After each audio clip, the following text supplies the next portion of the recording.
Deng. Assalamualaikum warahmatullahi wabarakatuh. Selamat malam dan salam sejahtera untuk kita semua.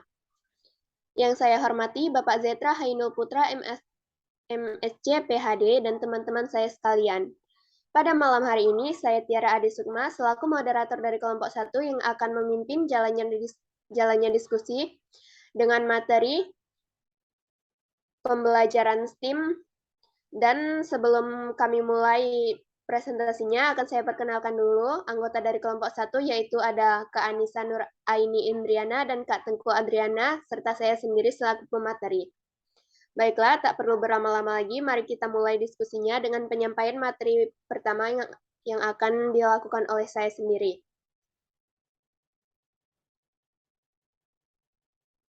Sebelumnya, saya akan menjelaskan pengertian dari STEAM. STEAM sendiri merupakan singkatan dari Sains, Teknologi, Teknik, dan Matematika yang merupakan sebuah istilah yang dipakai kepada sekelompok pembelajaran akademik. Istilah tersebut biasanya dipakai saat menggambarkan pilihan kurikulum dan kebijakan pendidikan di sekolah untuk menunjang kompetitifan dalam pengembangan sains dan teknologi. Pada presentasi kali ini, kami akan mempresentasikan mengenai publikasi, mengenai jurnal STEAM yang bertindak sebagai forum dialog terbuka serta memperluas pengetahuan ilmu transdisipliner.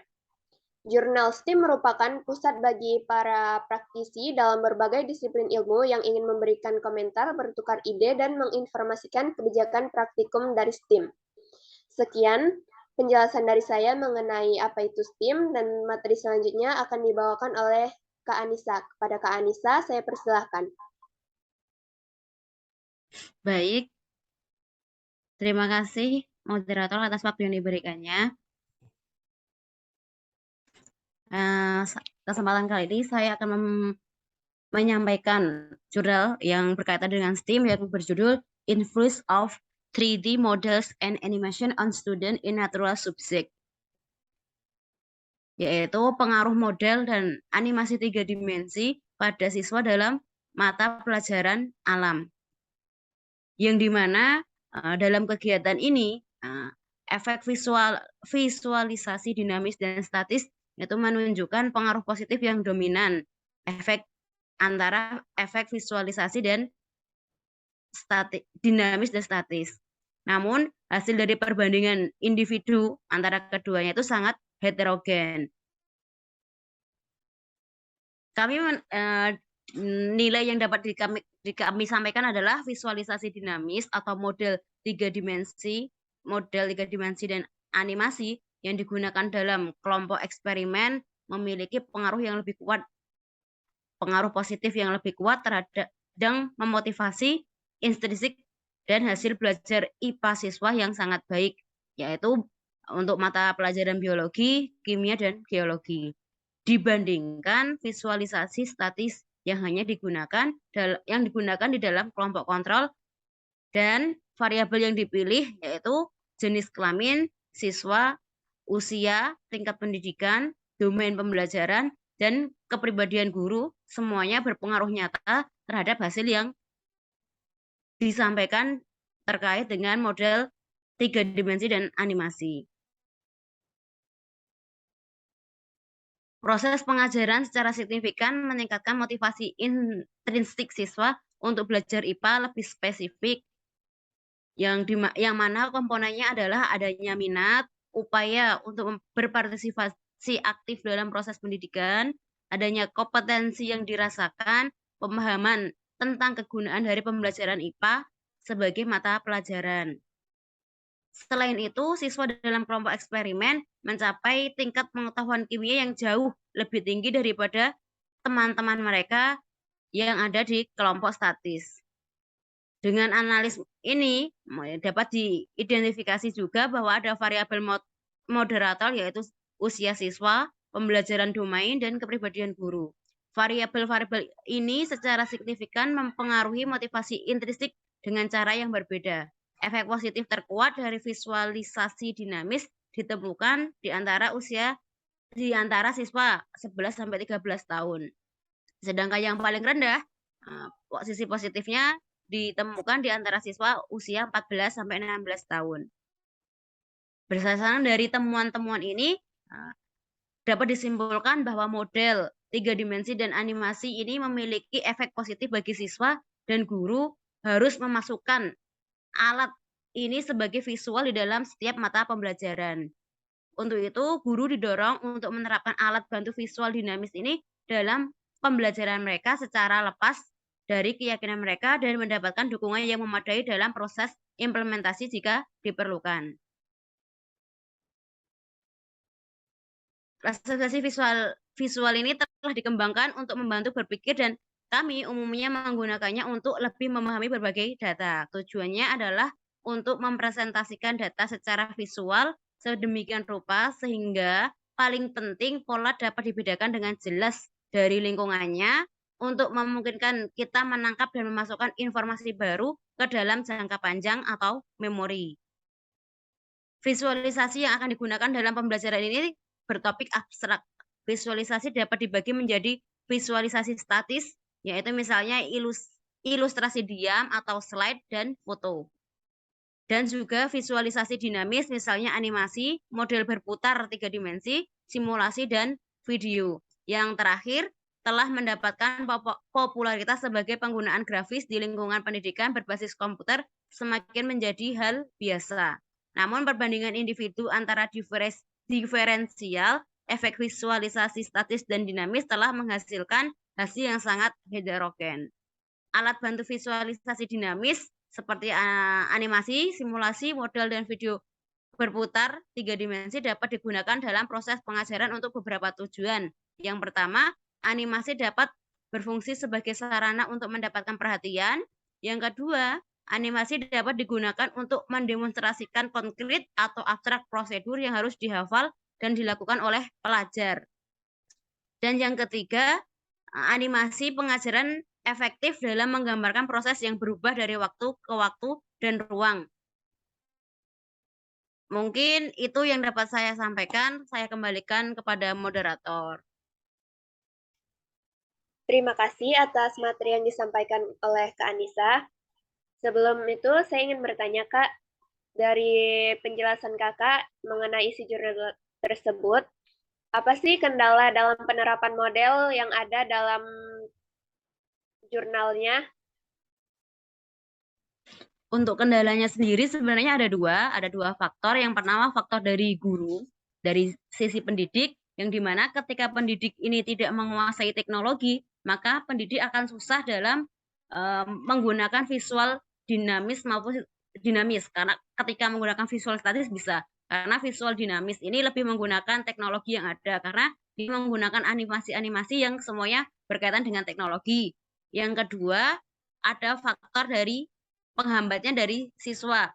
Kalau dari siswa dengan adanya visualisasi dinamis ini mengurangi rasa kepercayaan diri siswa.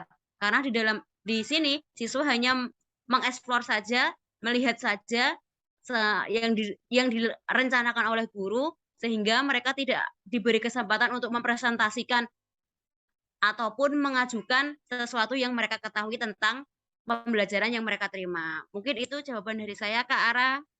Apakah bisa diterima? Baik, terima kasih atas jawabannya, Kak Anissa.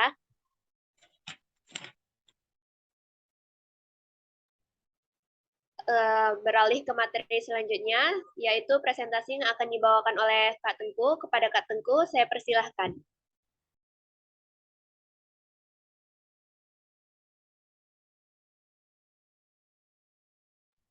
Baik, selanjutnya saya akan menjelaskan tentang efektivitas model pembelajaran STEAM siswa kelas 4 SD. Di sini pendidikan adalah upaya untuk dilakukan menyiapkan siswa melalui kegiatan pembelajaran yang bertujuan untuk membantu siswa secara aktif mengembangkan potensi, kemampuan, dan bakat yang dimilikinya dalam dunia pendidikan harus mampu meningkatkan keterampilan proses dan keterampilan sosial siswa. Pendidikan berpengaruh terhadap kualitas sumber daya manusia yang dihasilkan. Salah satu bentuk reformasi pendidikan dapat dilakukan dengan menggunakan pendekatan pembelajaran yang dapat membantu guru dalam menciptakan tenaga ahli, pendekatan STEM. Pendekatan STEM ini adalah pendekatan yang berujuk kepada 4 komponen ilmu pengetahuan, yaitu sains, teknologi, teknik, dan matematika terintegrasi. Sistem STEM sudah ada sejak tahun 1960-an. Pendidikan STEM didefinisikan sebagai suatu pendekatan pembelajaran yang terintegrasikan dari konsep sains, teknologi, teknik, dan matematika, merupakan gabungan STEM dengan unsur ART atau seni.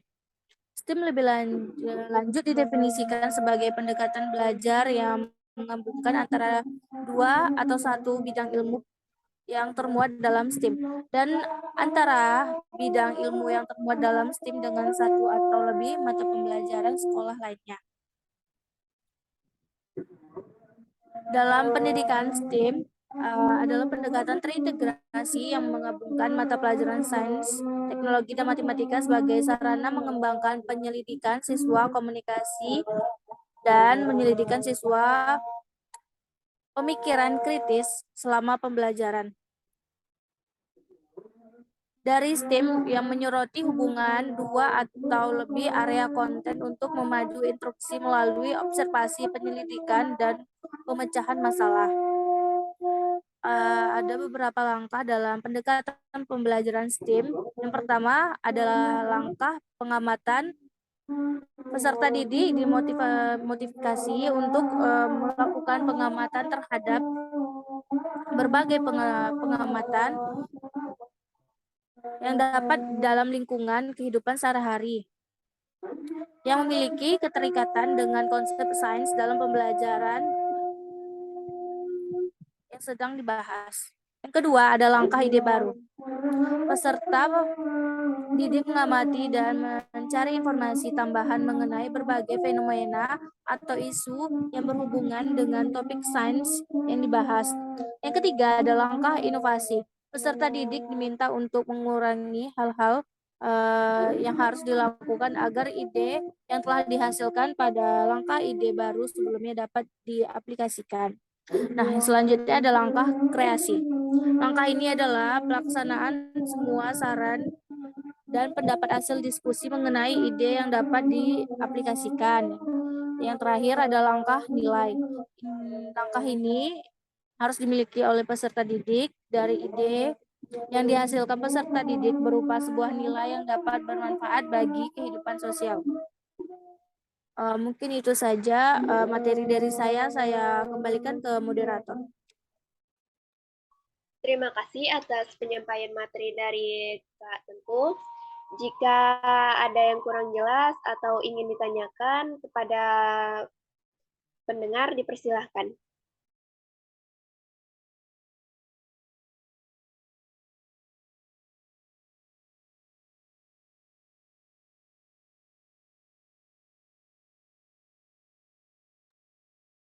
Baiklah, karena sepertinya tidak ada yang ingin bertanya, kita lanjut ke penyampaian materi yang terakhir, yaitu penyampaian materi dari saya, yang berjudul Ekopedagogi in the Fourth Grade Classroom. Dalam jurnal ini, berisi tentang pengembangan kurikulum STEM dalam penelitian sekolah di Alabama. Adapun jurnal ini berisi tentang ruang lingkup dan kurikulum di kelas 4 sekolah dasar, mengenai pekerjaan lapangan, dan kebudayaan asli Amerika. Di sana, siswa diperkenalkan dengan kebudayaan asli Amerika melalui teks interaktif, kunjungan lapangan secara langsung, serta kunjungan melalui museum-museum tentang budaya Amerika. Pada pembelajaran STEM di sini, siswa dapat belajar secara interaktif melalui teks dan kunjungan kunjungan museum untuk mengenali budaya mereka sendiri, mengekspresikan hiburan yang ada di sana, penggunaan bahasa, pengetahuan, serta sejarah dan pengalaman hidup dari budaya-budaya yang ada di sekitar mereka. Selain itu, sebelum pelaksanaan kunjungan museum, mereka akan belajar mengenai lingkungan alam, misalnya berbagai jenis kacang-kacangan seperti jagung, kacang, dan labu. Di situ mereka mempelajari tentang makna dari apa yang mereka tanam dan hubungannya dalam kehidupan sosial mereka. Adapun hal-hal tersebut berfungsi sebagai contoh dunia nyata bagi para siswa untuk memahami dan menerapkan mengenai kehidupan sosial, budaya, dan pengaruhnya terhadap lingkungan alam sekitar. Sekian penyampaian dari saya. Jika dari kakak sekalian ada yang ingin dipertanyakan, saya persilahkan. Izin tanya ke arah. Terus untuk implementasinya sendiri dari materi kakak dalam pembelajaran itu bagaimana? Sesuai jurnalnya kakak. Untuk implementasinya sendiri dapat dilihat dari penerapan ekopedagogiknya. Ekopedagogi sendiri itu gerakan akademik untuk menyadarkan peserta didik tentang pemahaman individu yang memiliki keterampilan hidup dan keselarasan terhadap alam sekitar. Contoh penerapan di dalam jurnal ini yaitu teks bacaan, perkenalan terhadap suku budaya, kunjungan festival penduduk Amerika, dan studi ilmiah ke museum lokal untuk belajar mengenai keanekaragaman budaya dan pengaruhnya terhadap kehidupan sosial serta lingkungan sekitar alam mereka. Sekian jawaban dari saya. Gimana dengan Kak Anissa? Ya, terima kasih Kak Ara. Nah, ini Kak Ara, saya misal tanya ke Kak Dina bisa nggak? Iya Kak Dina, masih bisa nggak? Gimana, Kak? Tadi yang materi Kak Dina kan, tadi itu agak keputus-putus nih. Misalnya sekarang saya ngajuin pertanyaan ke Kak Dina, masih bisa nggak? Berhubung waktunya sudah mau habis, kayaknya nggak bisa deh ya, Kak. Maaf ya. Siap, terima kasih Kak.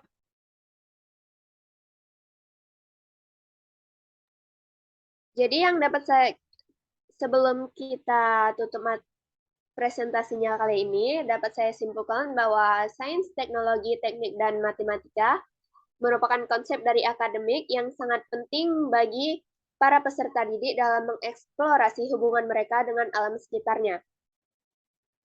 Sekian presentasi dari kelompok 1. Saya mewakili kelompok 1 sebagai moderator. Atas kekurangan dan kesalahannya, saya mohon maaf. Saya akhiri. Wabillahi taufiq wal hidayah. Wassalamualaikum warahmatullahi wabarakatuh. Waalaikumsalam warahmatullahi wabarakatuh.